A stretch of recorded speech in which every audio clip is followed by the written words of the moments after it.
Hi everyone, I'm just going to quickly talk about a very famous, influential, significant individual um,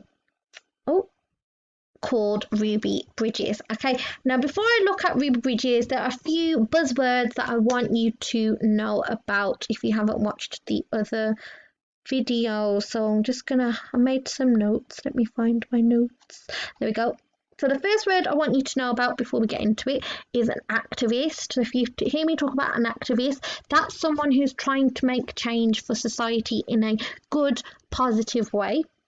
If you hear me talk about the civil rights movement, and you definitely need to know what that is a movement to end treating people differently based on the colour of their skin and to improve the lives of those who were African American. Now, unfortunately, during this time period that we're going to look at, African American people with black skin were treated completely different to those of white coloured skin. People looked down on them, they were treated differently, everything was separated, they were segregated all the time. So black people and white people would never mix and do things together. They were constantly segregated, which means split up, separated. Okay, so for example, there were toilets allocated for African American people and there were toilets allocated for white people. There were water fountains that were allocated for African American people and water fountains allocated for white people. And on buses, they were also split. You'd have seats allocated for white people at the front and seats allocated for African American black people at the back. And if you were an African American and there were no more white seats, because you were seen as inferior, less apparently to white people, you'd have to give up your seat even though you were there first. So unfortunately, life was unfair of those who were African American simply because of the colour of their skin. And that movement, the civil rights movement, wanted to bring an end to that and say, actually, we're all humans. Doesn't matter what colour our skin is or where we've come from, we are all the same. So that's what the civil rights movement is, trying to end that. When you think about civil rights movement, you will think about people like Ruby Bridges, Martin Luther King, Rosa Parks, and many more who had a big impact in order to bring equality amongst African American and white people. You're going to hear the word desegregate or desegregation. So that's where we stop splitting, stop segregating people up into different race groups, skin colour groups. Then obviously you're going to hear the word segregation, which is where we split people up into their race groups. And that's it, yeah, there's no other words. Okay, let's get straight to it then. Oh, why is it not working? Okay, so who is Ruby Bridges? Okay, so she was born in Tylertown, Mississippi on the 8th of September 1954 during the civil rights movement in the USA. 1954 was the year that racial segregation in schools across America was ended. So America no longer wanted to have schools separated for just white people and African American people. They wanted to desegregate schools, so they wanted schools to now mix with both white and African American children. They wanted to desegregate their schools. Although Ruby had attended a segregated kindergarten, I think that's like a nursery, I'm not sure, Google it. Even though she attended a segregated one where it was just for African American, at 6 years old she became the first African American child to go to an all-white elementary school. So she was one of the first students to be part of that desegregation of schools. That is why she's so important, and we're going to see what life was like for her at that time when she was going to school. So, in the USA, up until 1954, black and white children had to go to separate schools. This was called segregation. In 1954, a US Supreme Court had a ruling that that everyone must desegregate schools. As a result of this, it became law for black and white children to be able to go to the same school from then and onwards. However, some parts of America, especially the southern states, for example, I've probably said this wrong, Louisiana, resisted this law. So a lot of people were like, no, I don't like this law. I don't agree with it. Life's been always white people do this and African American do this. It's always been segregated. We don't agree with it. It's wrong. So you can see here a lot of people resisted the law and they protested and they were like, no, just because you've put this law in place, we're not going to follow it. Okay, despite the resistance in 1960, Louisiana was ordered by the government to desegregate its schools. So a lot of schools were ignoring the rule and still rejecting African American children to join their schools. But Ruby, the eldest of 5 children, whose parents were farmer sharecroppers, was living in New Orleans, Louisiana. And when this happened, again, we found out that she was attending a segregated kindergarten school for black children, which was quite distant from her house. The school district created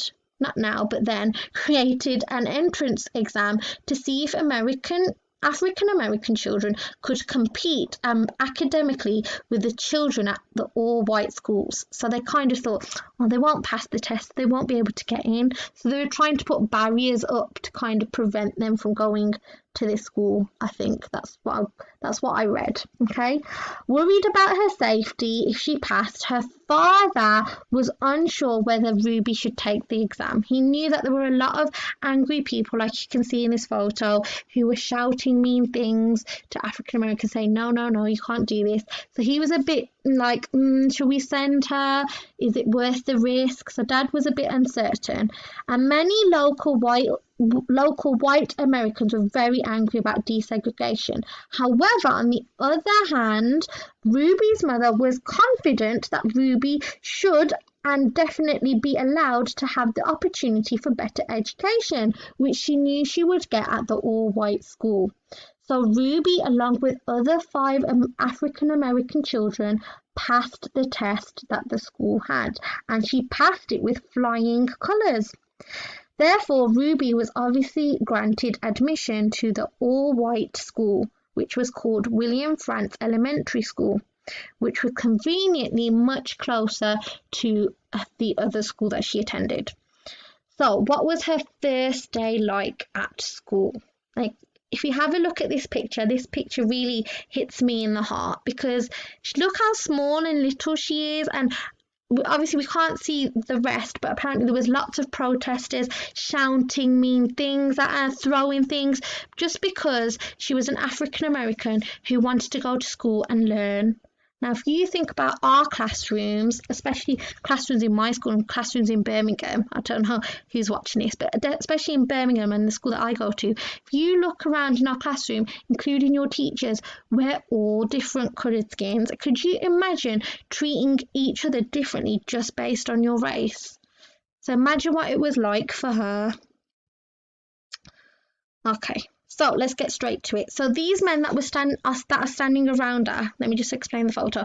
They are US Marshals. Now, because she was one of the first students, the government and the police were sure that her safety needed to be considered. So they said that she can't go to school by herself. She needs to have these US Marshals, these US police officers to protect her, because people were shouting, being mean, being racist. Okay, so that's what that photo is. Okay, so her first day at school. Disruption and protest was expected when the first African American was going to attend an all-white school on her first day. As a result, Ruby was driven to school and escorted to the building by US Marshals, American police officers. Upon arrival, Ruby and her mother were met by a mob of angry people chanting and protesting. Some were shouting offensive names, trying to intimidate Ruby and her family. There's a famous photo, which I'll show you later, which a famous painting which kind of recreates what her first day looks like. So we'll have a look at that later. So what was her first year like at the school? Unfortunately, a lot of teachers who were white and a lot of parents, again, who were white at that school were not happy and were resisting the new law of desegregation. So a lot of parents pulled their children out of school and said, can't believe you let this happen. And a lot of teachers said, well, if you're going to allow an African American to join our school, I refuse to teach her. But only one teacher was willing to teach Ruby and didn't see her for a colour of skin, but saw her as a child who wanted to learn. And this teacher, Mrs. Barbara Henry, said, I will teach her. And she was the only teacher that said in that school, I will give her high quality education. So for the whole year, it was just the two of them in the classroom because all the other parents pulled their children out. In fact, at playtimes and at lunchtimes, 6-year-old Ruby was always alone. Gradually, over time, once people watched Ruby go to that school, other children from all backgrounds started to join her class. Many families from all over the USA praised her courage, some who even sent her money and clothing to support her schooling. However, on the other side of it all, everyday life was difficult for her family. Her father was sacked from his job, some shops refused to sell items to her mother, and her grandparents, who lived in their house for 25 years, were told to leave because they just thought that it was wrong that they sent her daughter to school. Could you imagine that? It's just absurd. So, despite this, Ruby Bridges continued her education at an integrated school, and many years later, her nieces attended the same elementary school. She is now a civil rights activist and the chair of the Ruby Bridges Foundation. Her foundation aims to promote the values of tolerance, respect, and appreciation of all differences. Now, have a think about that aim again, because some of those values are the values that we promote at school. We promote tolerance and we promote respect, and it's not just our school that promotes that. Schools across all of the United Kingdom promote tolerance and respect of each other. Okay, that's a British value, and it should be really a whole world, earth, universal value. We should always be promoting tolerance and respect and appreciation of all differences. In 2014, a statue of Ruby was unveiled in the courtyard outside the school, and in 2001, she was awarded a medal from President Bill Clinton, recognizing her amazing service to her country. In 2011, if you have a look here, she even met President Barack Obama, the first ever Black US president, at the White House. Now, if you look at the picture, they're both looking at the Norman Rockwell painting, and apparently it's reported that Barack Obama said to her, this little quote here in the presentation, I think it's fair to say that if it hadn't been for you guys, I might not be here, and we wouldn't be looking at this painting together.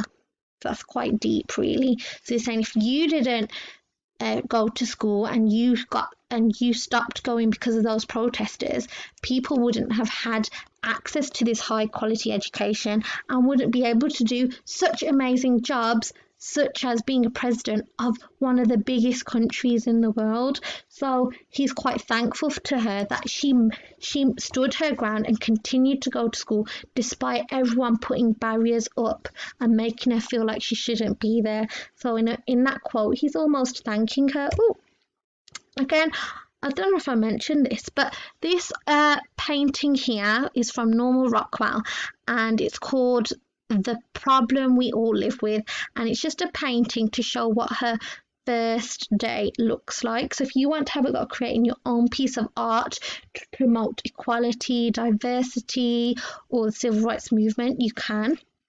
Let's look at some more activities and ideas you can do. You could research the Ruby Foundation, see what she's doing now. What is she doing as an activist? What is she doing as an activist for her foundation? How is she promoting those values that she's saying she wants to encourage others to follow? So go have a look, create a fact file, create a poster. If you want to create an acrostic poem using her name or a buzzword like segregation or what else could you use? Desegregation. You can, and then just write a sentence each about her story, or you can create a diary entry. And I definitely think my year 5, year 6 students can do this. If you're in other years, you can try it as well. A diary entry. Imagine her first day walking into that school while protesters were shouting and throwing things. How much do you feel as a 6-year-old who just wants to learn? How do you think she felt? Think about what she might have heard, how she might have felt with the police officers walking her into school. How do you think she felt that she was the only one with her teacher? This teacher was the only one out of all the others who said, "I'll teach you, don't worry." How do you think she felt? Could write that diary entry, and you could create a fact file on Ruby Bridges as well. So you could do a little bit of research, more than what I've done, and find out more about her life and create a little fact file. There are other ideas, so Google them, see what you can find. Send your work to us on Class Dojo if you go to our school. If you don't go to our school and you're watching it for another teacher or your teacher, ask them how they want you to send their work, or they might not want you to send any work. They might want to just watch this video, so it's up to you. I hope you enjoyed it. I hope this all made sense. If it doesn't, feel free to do some more research, and yeah, I will speak to you soon. Bye guys.